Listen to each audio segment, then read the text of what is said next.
Deddy Mulyadi awalnya tanya tarif PSK lalu beri uang 2 juta minta berhenti. Baru-baru ini, Gubernur Jawa Barat, Deddy Mulyadi, turun langsung dalam menertibkan tempat lokalisasi.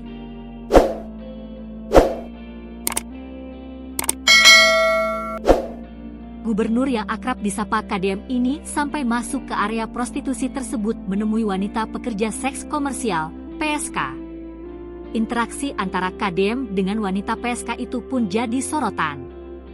Diketahui, penertiban ini merupakan bagian dari upaya penertiban bangunan liar.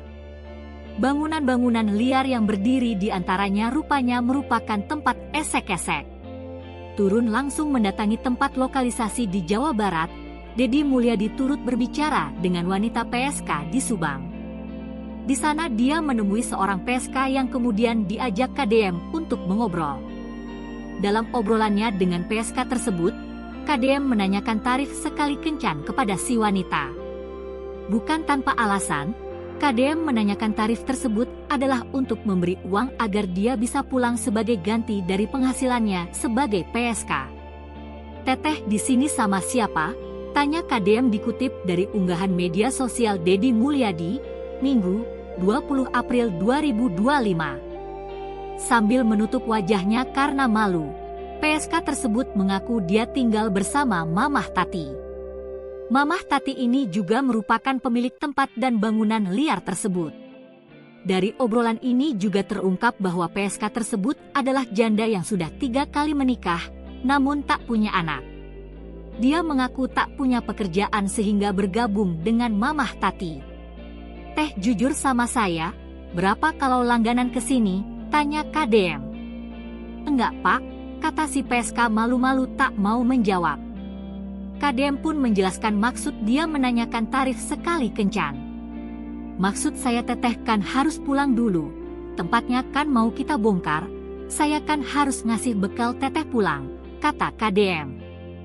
Karena si PSK ini tidak mau menjawab, KDM pun hanya bisa mengira-ngira untuk memberinya uang. KDM pun memberinya uang 2 juta rupiah plus uang tambahan ongkos pulang dan bantuan ini diterima oleh si PSK tersebut. "Teteh pulang dulu, tempatnya mau kita rapikan," ucap KDM. Selain tempat prostitusi, di barisan bangunan yang sama KDM didampingi Bupati Subang juga menemukan adanya warung sekaligus rumah tanpa izin yang dihuni janda. KDM juga memberikan sejumlah uang agar mereka bisa pindah sampai nanti diberikan informasi terkait ganti penempatan warungnya. Seorang penghuni warung bahkan sampai menangis karena dia juga mendapat bantuan tambahan untuk anak-anaknya dari KDM. Sementara itu, ratusan warga dibuat resah dengan rencana kebijakan Deddy Mulyadi, di mana ia berencana aktifkan kembali jalur kereta api KA Bandung Ciwidey yang telah lama tidak beroperasi. Hal ini membuat warga yang telanjur tinggal di sepanjang jalur KA tersebut cemas. Apalagi sudah ada yang memiliki bangunan permanen.